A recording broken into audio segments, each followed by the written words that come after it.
Welcome to Money in the Air, the music podcast about neighboring rights, the royalties you earn from the public performance of your recordings and the business of music in general. Brought to you by IFR, the International Association for Artists and Rights Holders. I'm Andrew, co-founder and chief royalty officer of Royalty. Hi, I'm Gina Deacon. I work for Absolute Rights Management and I work with record labels and artists to ensure we claim the royalty income due to them. I'm Stacey Haber and I'm from Inside Baseball Music Publishing. Hi, I'm Tanya Oliveira. I work for Transparent Entertainment Group. I handle registrations and repertoires for performers and rights holders around the world.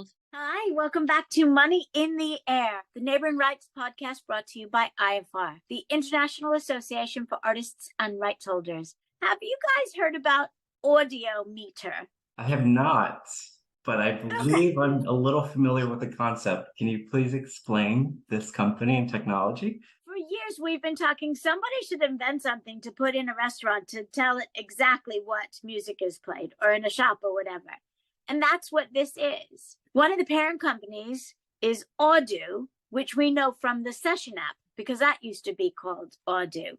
So they're all about data, these people. It's Nicholas Molander and Bjorn Ulvaeus. So they've been working with another company called DMN, and they've actually started. They started in New Zealand and Australia, giving them these devices that they say it's plug, play, set, forget.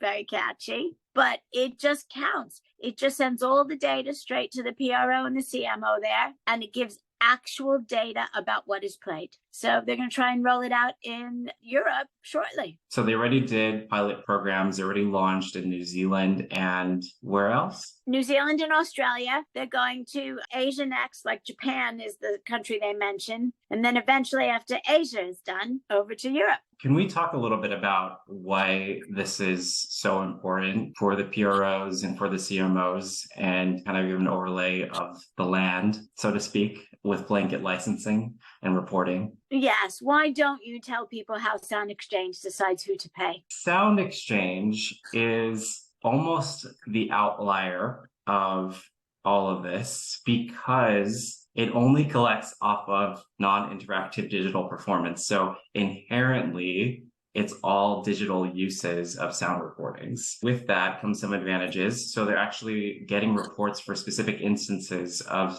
streams on Pandora, of spins from SiriusXM.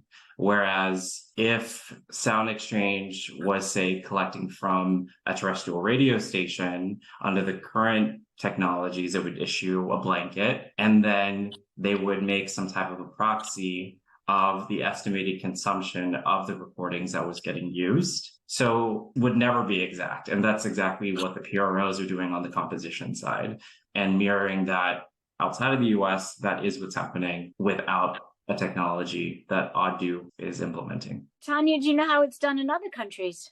Broadcasters, so like radio stations and TV broadcasters will send playlists or cue sheets to PPL in the UK, GBL in Germany. I believe it's the same for most of Europe. They match like incoming license fees with the playlists. They will receive money and there isn't any data, so then that goes into the black box. But I know for about a decade they've been trying to figure out what to do, and it sounds like Audu is going to be really helpful. One of the problems was, how can they compel receiving cue sheets when they license music? Because if they don't receive the cue sheet, they can't report the usage.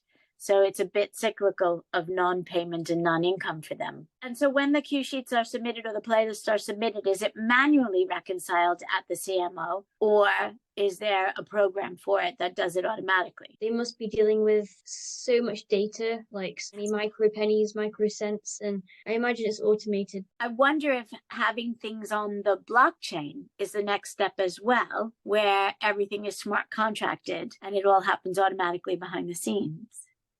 We can leave that for another episode. I just know that I know several people personally who have been trying to figure out how to make this technology, and they couldn't. So the fact that Audu has, and it's working, is really exciting to me. It's very exciting, especially musicians that are earning within the long tail, not the top earning artists out there are going to benefit because they will have specific instances of their plays that are happening at cafes. I'm really excited about this because it brings more value to musicians that I think need it the most. Agreed. And it's so lovely to be bringing good news to the podcast. All you get for today, go home and rejoice like we are. Thanks for listening. And if you're not a member of IFR, remember to join. Everything happens here. ifr.co.uk. Thanks for listening.